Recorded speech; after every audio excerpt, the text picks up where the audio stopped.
देखिए बेटा, इससे पिछली जो हमने वीडियो डाली थी उस वीडियो में हमने रेशनल नंबर पढ़ा था और रेशनल नंबर्स को हम डेसिमल में कैसे इसको रिप्रेजेंट करते हैं और डेसिमल की उसकी क्या प्रॉपर्टी होती है वो आपको बताया था। आपको बताया था कि जो रेशनल नंबर जब डेसिमल में इसको रिप्रेजेंट करते हैं तो डेसिमल में एक तो होता है या तो वो टर्मिनेट हो जाता है, यानी एक तो टर्मिनेटिंग प्रॉपर्टी दिखाता है अपनी, और अगर वो टर्मिनेट नहीं होता है तो फिर वो नॉन टर्मिनेटिंग है तो फिर वो रिपीटिंग दिखाता है। यानी उसमें होता क्या है कि हमारा एक सेम डिजिट रिपीट होता हुआ चलता है या ग्रुप ऑफ डिजिट रिपीट होता हुआ चलता है। ये हमने पहले पढ़ लिया था। जैसे मैं ये लिख रहा हूं यहाँ पे 3.7, मैंने यहाँ पे बार लिख दिया तो इट मीन्स यही तो हुआ था, बताया था आपको कि इसका मतलब हो गया 3.777।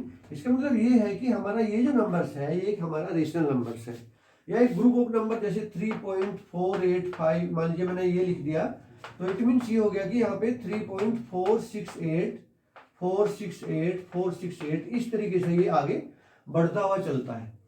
तो ये हमारी डेसिमल प्रॉपर्टी है रेशनल नंबर्स की। अब इस डेसिमल प्रॉपर्टी से हम वापस कैसे इसको पी अपॉन क्यू फॉर्म में चेंज करेंगे वो मैं पढ़ रहा हूं। उससे पहले मैं आपको यहाँ पे प्योर रिकरिंग और मिक्स्ड रिकरिंग नंबर्स के विषय में बताता हूं आपको। यहाँ पे एक लिखा हुआ है प्योर रिकरिंग डेसिमल्स और एक होता है मिक्स्ड रिकरिंग डेसिमल। ये प्योर रिकरिंग डेसिमल्स क्या होता है इसको देख लीजिए। जैसे मान लीजिए मैंने ये लिख दिया 0.1, इसके ऊपर मैंने बार लगाया, मैंने लिख दिया 0.32, मैंने इसके ऊपर भी बार लगाया, मैंने लिख दिया 0.468, मैंने इसके ऊपर भी बार लगाया। यहाँ पे जो ये तीनों नंबर्स है मेरे, ये तीनों नंबर्स प्योर रिकरिंग नंबर्स कहलाते हैं, जो तीनों डेसिमल नंबर्स हैं हमारे। इसका मतलब ये हो गया कि यहाँ पे केवल 1 का ही रिपीटिशन हो रहा है बार बार। यहाँ पे पॉइंट के बाद हमारा 1 1 1 ऐसे ऐसे हम चलते जा रहे हैं। इसका मतलब ये होगा कि हमारा यहाँ पे पॉइंट के बाद 3 2 3 2 3 2 ऐसे हम चलते जा रहे हैं। यानी हमारे आल डिजिट जो भी है पॉइंट्स के बाद उन सबका कंटिन्यू हमारा रिपीटिशन हो रहा है। 468 468 ऐसे चलते जा रहे हैं। तो ऐसे नंबर्स हमारे कहलाते हैं प्योर रिकरिंग। Pure recurring.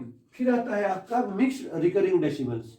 तो मिक्स्ड रिकरिंग डेसिमल्स ये होता है, जैसे मान लीजिए मैंने लिख दिया यहाँ पे 0.47, तो यहाँ पे क्या है कि आपका केवल 7 का रिपीटिशन होगा, यानी ये हो जाएगा यहाँ पे 0.47777 ऐसे।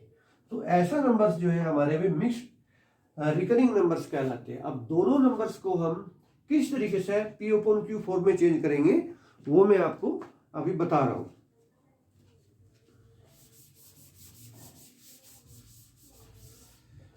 सपोज कीजिए मैं सबसे पहले ये ले रहा हूं 0.1 बार, हमारा एक रेशनल नंबर है और मुझे वापस डेसिमल फॉर्म में से पी अपॉन क्यू फॉर्म में चेंज करना है। तो मैं क्या करता हूं इसमें, लेट ऐसे मान लेता हूं x इक्वल टू 0.1 बार, मैंने ये लिख लिया इसको यहाँ पे। तो इट मीन्स ये हो गया मेरा यहाँ पे, तो ये हो गया यहाँ पे 0.1111 ऐसे चलते जा रहे हैं। तो यहाँ पे मैं ये देख रहा हूं कि केवल एक एक डिजिट मेरा आगे वही सेम डिजिट रिपीट हो रहा है। ऐसा नहीं है कि भी 2 डिजिट या 3 डिजिट रिपीट हो रहे हैं। तो जब एक एक डिजिट रिपीट हो रहा है तो मैं क्या करता हूं, इस इक्वेशन को दोनों साइड से 10 से मल्टीप्लाई कर देता हूं। तो 10 से मल्टीप्लाई करूंगा दोनों साइड तो ये हो जाएगा 10x इक्वल टू हो जाएगा, पॉइंट राइट में शिफ्ट हो जाएगा तो 1.1111 ऐसे आगे तक चला जाएगा। सपोज कीजिए हमारी सेकंड इक्वेशन हो गई। अब हम सेकंड से फर्स्ट को माइनस करेंगे तो ये हमारा हो जाएगा यहाँ पे 9x। ये इंप्लाई करेगा इसको कि 9x is equal to 1.000 and so ऐसे हो जाएगा हमारा। तो देयरफॉर ये इंप्लाई करता है कि x इज इक्वल टू हो गया आपका 1/9।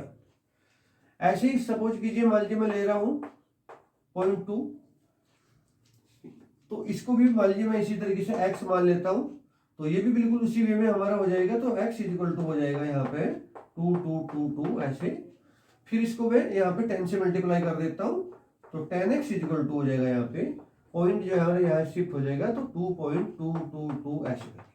सपोज कीजिए फर्स्ट समीकरण है, सेकंड इक्वेशन है हमारी, तो जब माइनस करेंगे यहाँ पे तो ये 9x बच जाएगा सब्ट्रैक्टिंग फर्स्ट फ्रॉम सेकंड। तो 9x इक्वल टू ये हो जाएगा मेरा 2 0 0 एंड सो। तो इस कंडीशन से मेरा x इक्वल टू हो जाएगा यहाँ पे 2/9। तो यहाँ पे आप ये देख रहे हो यहाँ पे एक्स हमने क्या माना था 0.1, यानी हमारा 0.1 बार है उसको हमने 1/9 लिख लिया और इसको हमने 2/9 लिख लिया। तो ऐसे ही हम किसी भी रेशनल नंबर्स को ले इसी तरीके से, जैसे मान लीजिए हमारा है 0.3 बार तो ये हो जाएगा 3/9, 0.4 बार तो ये हो जाएगा 4/9, 0.5 बार तो ये हो जाएगा 5/9, इसी तरीके से। अब यहाँ पे क्या देख रहे हो आप, केवल एक सिंगल डिजिट से रिपीट हो रहा है हमारा। तो हो क्या हमारा सेम वही, जब इसको उसी डायरेक्ट अगर हम लिखने इसको हमें याद भी रखना चाहिए कि हम सीधे क्या होगा कि न्यूमरेटर में पॉइंट हट जाएगा, सीधे वो हमारा डिजिट लिख करके सीधे नीचे 9 आ जाएगा। 0.3 बार 3/9, 4 बार 4/9, 5 बार 5/9, इसी तरीके से। अब यहाँ पे तो खाली एक एक डिजिट की बात हो रही थी। सपोज कीजिए अगर 2 डिजिट हो इसमें तो फिर कैसे करेंगे उसको भी देख लीजिए एक बार।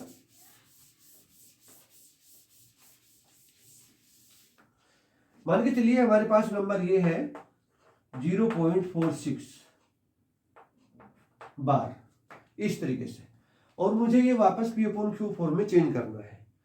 तो लेट उसी तरीके से x इक्वल टू मान लीजिए 0.46 बार है, यहाँ पे हमारे 2 डिजिट है यहाँ पे। तो उस कंडीशन में मैं इसको क्या करता हूँ, पहले तो इसको लिख लेता हूँ सबसे पहले। तो ये हो जाएगा यहाँ पे 0.464646, इसी तरीके से। अब चूंकि ये 2 डिजिट है हमारे, तो यहाँ पे मैं इस बार 10 की बजाय 100 से मल्टीप्लाई करूंगा। तो जब दोनों साइड में 100 से मल्टीप्लाई करता हूँ यहाँ पे, तो 100x इक्वल टू हो जाएगा यहाँ पे, ये हमारा पॉइंट 2 डिजिट राइट में शिफ्ट हो जाएगा, तो 46.464646 ऐसे चलता रहेगा। सपोज कीजिए this is equation first, this is equation second. अब इसको सब्ट्रैक्टिंग फर्स्ट फ्रॉम सेकंड, तो जब माइनस करेंगे तो ये बचेगा 99x यहाँ पे इक्वल टू, अब यहाँ पे केवल 46 बचेगा। तो उस वे में यहाँ पे x इक्वल टू हो जाएगा आपका 46/99। तो यहाँ पे उसी वे में जैसे यहाँ था 4 बार सीधे 4/9 हो गया, यहाँ पे 46 था आपका 0.46 था यहाँ पे, तो सीधे 46/99 हो गया, इसी तरीके से। तो इसी तरीके से हम कोई भी नंबर्स लेके उसको P/Q फॉर्म में ला सकते हैं। ये हमारी जो फॉर्म आ गई है हमारी इस समय यहाँ पे P/Q फॉर्म आ गई। सपोज कीजिए यहाँ पे 2 डिजिट के बजाय डेसिमल्स के पर जो है हमारा 3 डिजिट्स अगर है हमारे, तो वो भी उसी वे में हो जाएगा। मान लीजिए एक नंबर मैं ये ले रहा हूं, पूरे पे बार लगा हुआ है, तो डायरेक्ट अगर मैं इसको लिखूंगा एज P/Q फॉर्म में, तो ये हो जाएगा 432/999, उसी वे में। यहाँ पे जैसे मैंने 100 से मल्टीप्लाई किया है, यहाँ पे इसमें 3 डिजिट है, तो इसको जब मैं ऐसे x मान के करूंगा यहाँ पे, तो यहाँ पे मुझे 1000 से मल्टीप्लाई करना पड़ेगा।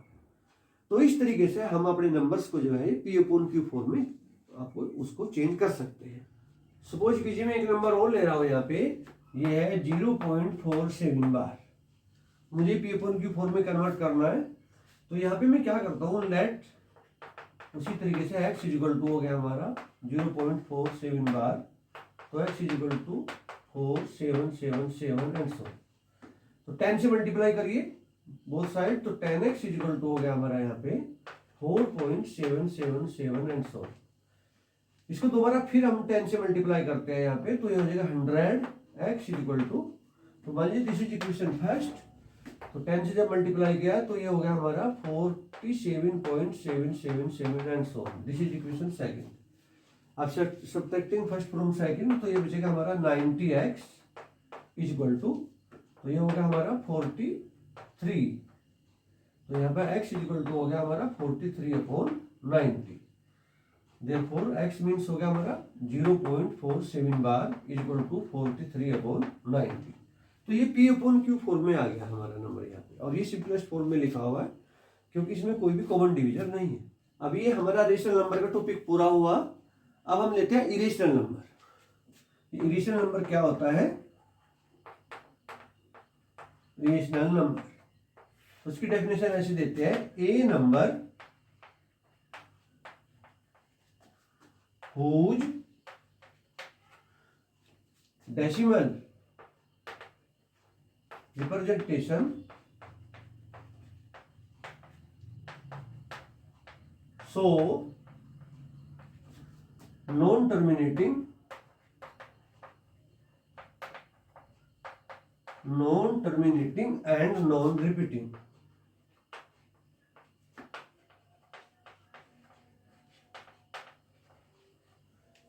ऐसे नंबर्स को हम इरेशनल नंबर कहते हैं, जो क्या है, नॉन टर्मिनेटिंग और नॉन रिपीटिंग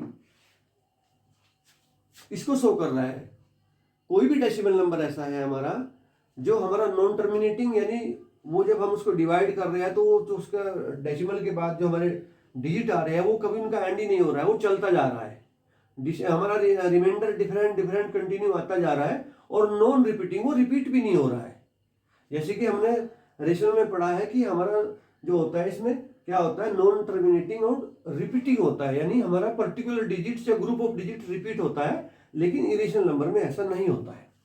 तो इस तरीके से जैसे हमारा ये हो गया √2 हो गया, √3 हो गया, √5 हो गया, √7 हो गया एंड सो ऑन, इस तरीके से √17 हो गया। तो ये हमारे सारे इरेशनल नंबर है यहाँ पे। दूसरी वे में एक इरेशनल नंबर को हम ऐसे भी समझ सकते हैं यहाँ पे कि कोई भी नंबर, सपोज कीजिए कोई नंबर n है, और n अगर हमारा परफेक्ट स्क्वायर नहीं है किसी भी नंबर का, तो इट मीन्स हमारा ये नंबर जो है इरेशनल नंबर को शो करेगा। सपोज कीजिए मैंने जैसे यहाँ पे लिख दिया, ये रूट में 9 लिख दिया, तो 9 जो है ये एक नंबर है 3, उसका परफेक्ट स्क्वायर है, तो देयरफॉर ये हमारा इरेशनल नंबर नहीं है। लेकिन अगर मान लीजिए मैं यहाँ पर रूट में 8 लिख देता हूँ, तो 8 किसी भी नंबर्स का परफेक्ट स्क्वायर नहीं है, तो देयरफॉर ये हमारा एक इरेशनल नंबर है। तो इरेशनल नंबर्स की हमारी ये डेफिनेशन है कि वो non terminating non repeating show करेगा, या फिर हमारा जो है वो नंबर्स जो है हमारा वो किसी भी नंबर्स का परफेक्ट स्क्वायर नहीं होगा, तो उस कंडीशन में वो एक इरेशनल नंबर होगा। अब जैसे रेशनल नंबर की प्रॉपर्टी, तो इरेशनल नंबर्स की भी अपनी प्रॉपर्टी होती है कुछ। जैसे अगर हम सबसे पहला होता है, अगर हम दो रेशनल, एक हमारा ए रेशनल नंबर है और बी हमारा मान लीजिए कोई इरेशनल नंबर है, तो अगर मैं इन दोनों को प्लस कर रहा हूं, सम ले रहा हूं, ये रेशनल है और ये इरेशनल है, तो दोनों का जो सम आएगा वो इरेशनल ही आएगा। इस बात को याद रखेंगे। दोनों का डिफरेंस ले रहा हूं, एक रेशनल नंबर्स का दूसरे इरेशनल नंबर से अगर डिफरेंस ले रहा हूं, वो भी हमारा इरेशनल ही होगा। अगर रेशनल नंबर्स की हम जो है मल्टीप्लाई कर रहे हैं इरेशनल नंबर से, तो वो भी हमारा इरेशनल नंबर ही होगा, और ऐसे रेशनल नंबर को इरेशनल नंबर से डिवाइड कर रहे हैं तो वो भी हमारा इरेशनल नंबर होगा। सपोज कीजिए जैसे 2 है और √5 है, ये रेशनल है ये इरेशनल है, दोनों को प्लस कर दिया, तो ओवरऑल ये जो नंबर है ये इरेशनल नंबर है। दोनों को माइनस कर दिया, ओवरऑल ये जो नंबर है ये इरेशनल नंबर है। 2 को √5 को अगर मल्टीप्लाई कर दिया तो ये हो गया 2√5, तो ये भी हमारा इरेशनल नंबर है। अगर रेशनल नंबर 2 को 5 से डिवाइड कर दिया तो ये भी हमारा एक इरेशनल नंबर है, तो उस कंडीशन में हमारा इरेशनल नंबर ही बनता है। दूसरे इरेशनल नंबर की, ये तो हमारी प्रॉपर्टी हुई रेशनल से इरेशनल की। दूसरे इरेशनल की रेशनल से क्या प्रॉपर्टी होती है, वो भी डिपेंड हमारा इस चीज पे करता है कि हमारे इरेशनल, दोनों इरेशनल नंबर किस कंडीशन में है। जैसे मान लीजिए एक इरेशनल नंबर ए है, दूसरा हमारा बी है, ये भी इरेशनल नंबर है, ये भी इरेशनल है। अगर हम दोनों को प्लस कर रहे हैं या माइनस कर रहे हैं या उनको मल्टीप्लाई कर रहे हैं, तो वो रेशनल भी हो सकता है, इरेशनल भी हो सकता है, वो उस चीज पे डिपेंड करेगा। जैसे सपोज कीजिए मेरे पास एक रेशनल नंबर, इरेशनल नंबर है 2 + √3 और दूसरा इरेशनल नंबर है 2 - √3। दोनों इरेशनल नंबर है, मैं इन दोनों को प्लस कर रहा हूं, प्लस किया मैंने, तो क्या हुआ, इससे माइनस हो गया, तो ये होगा हमारा 4। तो दोनों इरेशनल नंबर्स का, ये भी इरेशनल नंबर्स था, ये भी इरेशनल नंबर, दोनों को प्लस करके मिला रेशनल नंबर।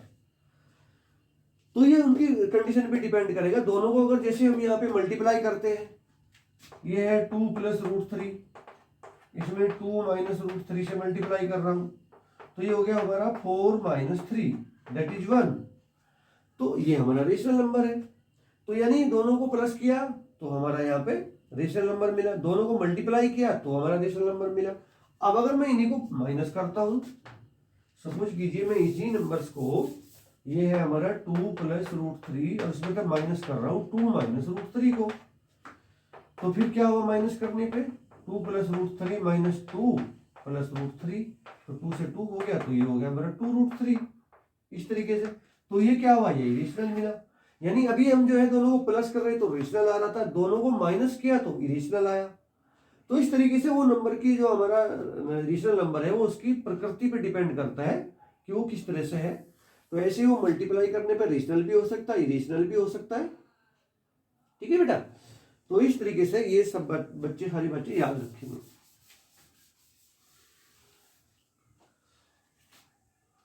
सपोज कीजिए A and B are two rational number और हमें इनके बीच में रेशनल नंबर फाइंड आउट करना है। तो उसका ये होता है हमारा, ये दोनों रेशनल नंबर है तो इनके जो बीच में रेशनल नंबर होगा वो हो जाएगा रूट ए मल्टीप्लाई बी। जैसे ए और बी दोनों रेशनल नंबर है तो इनके जो बीच में रेशनल नंबर होगा वो होगा हमारा ए प्लस बी अपॉन 2 और इन दोनों के बीच में जो रेशनल नंबर होगा वो होगा रूट ए मल्टीप्लाई बी। लेकिन कंडीशन ये है हमारी कि हमारा ए और बी को मल्टीप्लाई करने पे ये नंबर कोई किसी भी नंबर्स का परफेक्ट स्क्वायर नहीं बनना चाहिए, ये कंडीशन है यहाँ पे। सपोज कीजिए जैसे मान लीजिए मैं ले रहा हूँ a इक्वल टू 2 और b इक्वल टू ले रहा हूँ 8। अब उस कंडीशन में इन दोनों नंबर्स के बीच में मुझे इनिशियल नंबर फाइंड आउट करना है। तो इन दोनों के बीच में इनिशियल नंबर क्या हो जाएगा, a मल्टीप्लाई b। तो ये क्या हुआ हमारा 2 मल्टीप्लाई 8। तो इस तरीके से ये हो गया हमारा यहाँ पे क्या हुआ 16, दैट इज ये आ गया 4 और ये हमारा this is the rational number. तो कंडीशन ये है कि हम दो नंबर हमारे रेशनल नंबर से उनके बीच में रेशनल नंबर फाइंड आउट करना है दोनों के बीच। तो वो होगा root A multiply B, but A multiply B जो है should not be the square of any numbers, किसी भी नंबर्स का स्क्वायर वो वह नहीं होना चाहिए। तो ये हमारी इसमें कंडीशन है। तो इस तरीके से हम मिडिल में जो है उसका रेशनल नंबर फाइंड आउट कर सकते हैं। एक क्वेश्चन और लेता हूं इसमें अलग से। कभी कभी हमें दो रेशनल नंबर्स दिए होते हैं, जैसे कोई रेशनल नंबर है रूट ए प्लस रूट बी और हमें ये प्रूव करना होता है, या रूट ए माइनस रूट बी भी हो सकता है। हमें ये प्रूव करना होता है कि ये नंबर रेशनल होगा या इरेशनल होगा। तो जैसे कि मान लीजिए ऐसे क्वेश्चन ले रहा हूं मैं, प्रूव दैट